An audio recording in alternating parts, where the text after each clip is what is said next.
Hello বন্ধুরা, আসসালামু আলাইকুম। কেমন আছেন আপনারা সবাই? আশা করি আপনারা সবাই অনেক অনেক ভালো আছেন। বন্ধুরা, আজকের এই ভিডিওটিতে দেখাবো কিভাবে খুবই সহজে গুগল ক্রোম ব্রাউজারের মাধ্যমে যে কোনো ফটো ব্যাকগ্রাউন্ড রিমুভ করবেন। তো বন্ধুরা, মূল ভিডিওতে যাওয়ার আগে ছোট্ট একটি অনুরোধ, যারা চ্যানেলটি সাবস্ক্রাইব করেন নাই তারা সাবস্ক্রাইব করে পাশে থাকা বেল আইকনটি বাজিয়ে রাখবেন, যাতে করে নতুন নতুন ভিডিওগুলি আপনার নোটিফিকেশনে পৌঁছায়। এবার কথা না বাড়িয়ে মূল ভিডিওতে যাওয়া যাক। সর্বপ্রথম গুগল ক্রোম ব্রাউজারটি ওপেন করতে হবে। ওপেন করার পর সার্চ বক্সে লিখতে হবে BACKGROUND ব্যাকগ্রাউন্ড রিমুভ।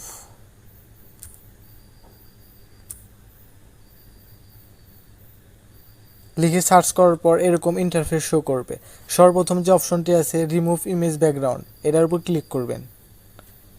ক্লিক করার পর আবার এরকম ইন্টারফেস শো করবে।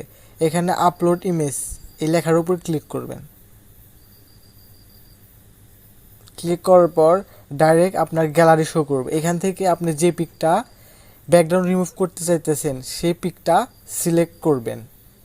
আমি এই পিকটা সিলেক্ট করলাম। সিলেক্ট করার পর ডান সাইডের উপরের দিকে যে DONA ডান লেখা আছে এটার উপর ক্লিক করবেন।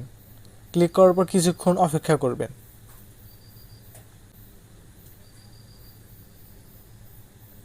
হ্যাঁ, দেখেন ব্যাকগ্রাউন্ড রিমুভ হয়ে গেছে। এবার এটা ডাউনলোড করার জন্য এখানে যে ডাউনলোড অপশনটি আছে এই ডাউনলোড অপশনের উপর ক্লিক করবেন। ক্লিক করার পর ডাউনলোড হয়ে গ্যালারিতে চলে গেছে। এবার দেখি গ্যালারিতে, এই যে দেখেন একদম ব্যাকগ্রাউন্ড রিমুভ হয়ে গেছে। তো বন্ধুরা, আশা করি ভিডিওটা ভালো লাগছে, আর অবশ্যই ভিডিওটা ভালো লাগলে লাইক অ্যান্ড সাবস্ক্রাইব করতে ভুলবেন না। সবাই ভালো থাকবেন, সুস্থ থাকবেন। আল্লাহ হাফেজ। আবার দেখা হবে পরবর্তী নিউ ভিডিওতে।